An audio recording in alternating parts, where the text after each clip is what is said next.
DMTV Info, votre chaîne d'information en temps réel. La politique, la santé, le sport, les faits de société, la musique, les rumeurs et bien plus encore. Vous découvrirez cela dans notre chaîne DMTV Info.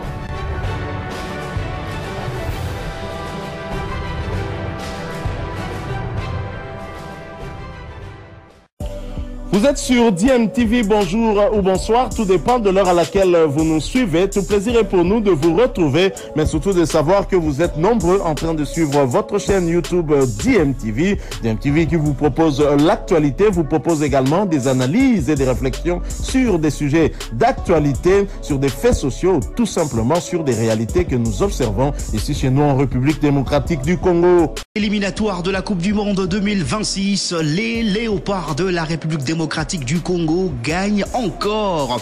La première fois c'était lors de la première journée et la deuxième fois c'était hier. Lors de la quatrième journée de ces éliminatoires dans le groupe B, ils se sont imposés devant les éperviers du Togo sur le score d'1-0 au stade des Martyrs de la Pentecôte. Deuxième victoire pour le Congolais qui restait sur 2 matchs sans victoire à l'extérieur. La défaite au Soudan et puis le nul ramené de Dakar face au Sénégal. L'unique but du match d'hier a été inscrit à la 6e minute de jeu par Meshak Elialdina sur une passe décisive de Yohan Wissa. La République démocratique du Congo a gagné, oui, mais n'a pas du tout été très bonne dans les jeux. L'essentiel à retenir, c'est justement cette victoire. Quand on gagne, on ne regrette pas, a indiqué les sélectionneurs principaux de l'équipe nationale de la RDC, Sébastien Desabre, en conférence de presse d'après-match. On l'écoute. On est toujours satisfait quand on gagne. On est lancé dans un mini-championnat. On sait qu'on doit faire le nécessaire à domicile. C'est la deuxième victoire à domicile sans prendre de but. Donc forcément, je suis satisfait du résultat. Maintenant, le contenu a été ce qu'il a été. C'est vrai que ce sont des matchs qui arrivent très vite, 2 jours après celui du Sénégal, 3 jours pour le Togo. En fin de saison, c'est dur pour les joueurs. Bien sûr qu'on aurait voulu peut-être être un peu plus en sécurité en mettant ce deuxième but. Mais aujourd'hui, il faut savoir prendre cette victoire avec toute l'humilité qu'il faut, se reposer et puis penser à la suite. On ne regrette rien quand on gagne un match. La réalité, c'est qu'on a gagné 1-0. Peut-être en ayant pris d'autres options, on n'aurait peut-être pas gagné le match. Ou peut-être on aurait gagné 4-0. Ça, on ne peut pas le savoir. Donc effectivement, il faut l'analyser. Il faut voir ce qui a été, ce qui n'a pas été. La physionomie du match aussi fait qu'on marque vite.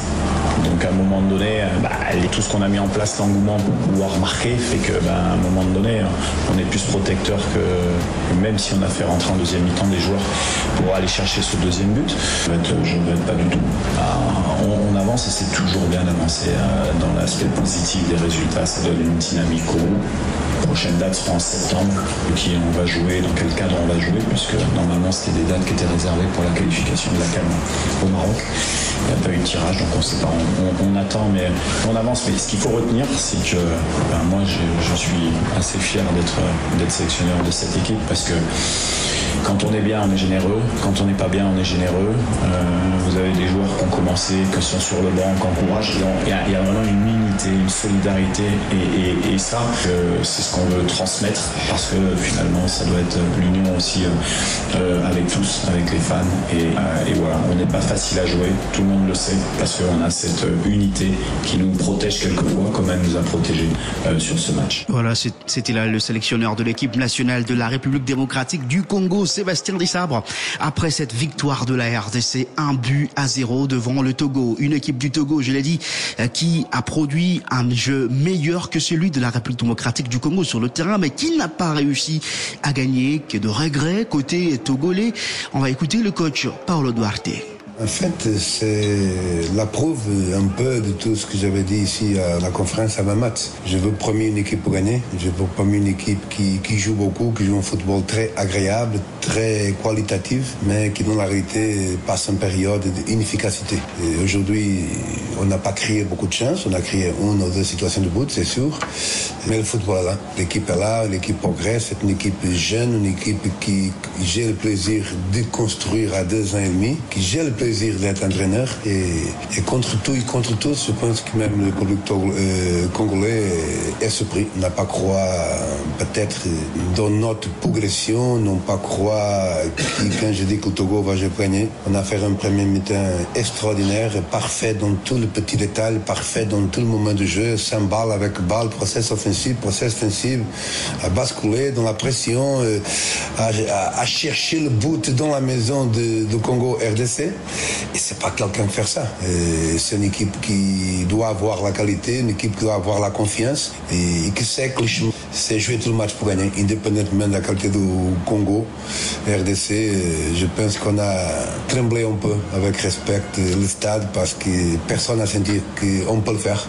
Et on a le faire contre une grande équipe qui est aussi avec une marge de progression énorme et qui normalement doit être lui le leader du contrôle du jeu. On peut vous dire que dans le premier mi-temps, on a une position de balle de 64 contre 36 dans la maison de RDC avec des joueurs d'énorme qualité qui jouent dans la meilleure ligue du monde. Nous, on a peut-être 3 joueurs à jouer dans une bonne ligue, à Belge, Allemagne et Espagne. Tous les autres jouent en ligue secondaire. Je pense qu'un joueur, un seul détail tactique qui l'a fait un peu confusion. On a laissé de pressionner en haut latéral droit et notre latéral gauche a reculé et ça a permis au Congo de doucement gagner un peu de confiance. Voilà, c'était là le sélectionneur principal de l'équipe du Togo, Paolo Duarte.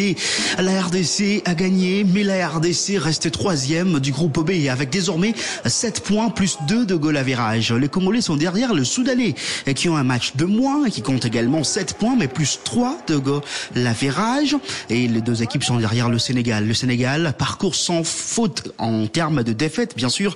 Aucune défaite jusqu'ici pour les Sénégalais qui sont allés s'imposer sur la pelouse de la Mauritanie hier sur le score d'1-0 grâce à Habib Diallo qui a marqué l'unique but du match à la 27e minute de jeu. Et justement le Soudan jouera son autre match, son match de la 4e journée aujourd'hui, et plutôt demain mardi contre le Soudan du Sud qui compte 2 points et qui occupe la 5e position. La Mauritanie, après avoir perdu contre le Sénégal à domicile, a donc perdu 3 points à domicile et reste en dernière position dans ce groupe B avec 1 point seulement sur le 12 possible. Et pour revenir à la rencontre d'hier contre le Togo, en tout cas, il faudra aussi comprendre les Léopards peut-être avec cette fin de saison qui est arrivée.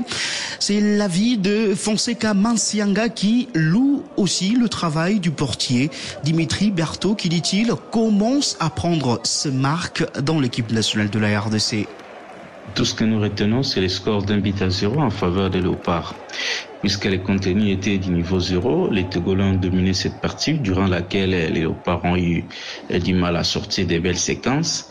J'ai senti des joueurs émoussés. Je ne sais pas s'il faut justifier cela par les vols de Rabat, les de la préparation, Dakar et Kinshasa, sortis des 2 matchs à haute intensité. Mais nous aurions pu produire un meilleur football à domicile après les points obtenus face au Sénégal. Et toutefois, même en étant mauvais, ils ont pu quand même marquer tôt pour faire douter les Togolais, mais aussi ils ont défendu avec le concours du portier Dimitri, qui d'ailleurs prend ses marques en sélection nationale.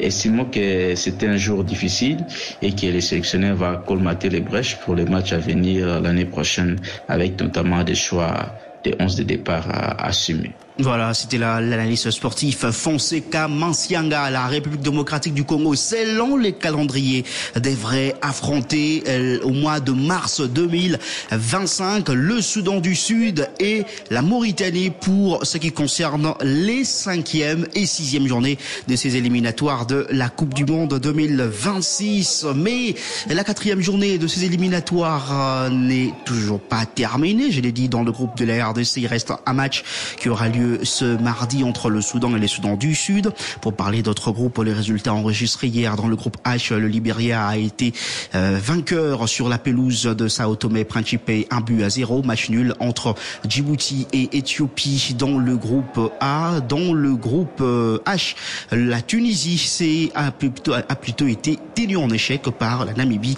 sur le score de 0 but partout. D'autres rencontres sont à suivre suivre ce lundi, notamment à 14h. Il y aura le match entre la Somalie et le Botswana dans le groupe G. À 14h toujours dans le groupe H, la Guinée équatoriale sera face au Malawi. Dans le groupe A, à 17h, la Guinée-Bissau sera face à l'Égypte. Dans le groupe C, à 17h, le Nigeria sera reçu par le Bénin. Le match va se jouer en Côte d'Ivoire au stade Félix Houphouët-Boigny d'Abidjan. Dans le groupe G, à 17h, l'Ouganda va matcher l'Algérie qui a enregistré dernièrement sa première défaite à domicile dans ses éliminatoires. Dans le groupe A, le Burkina Faso à 20h sera face à la Sierra Leone. Dans le groupe G, à 20h, la Guinée sera face au Mozambique. Dans le groupe I, le Ghana sera face à la République centrafricaine à 20h. Bilile le kamalo bana evele.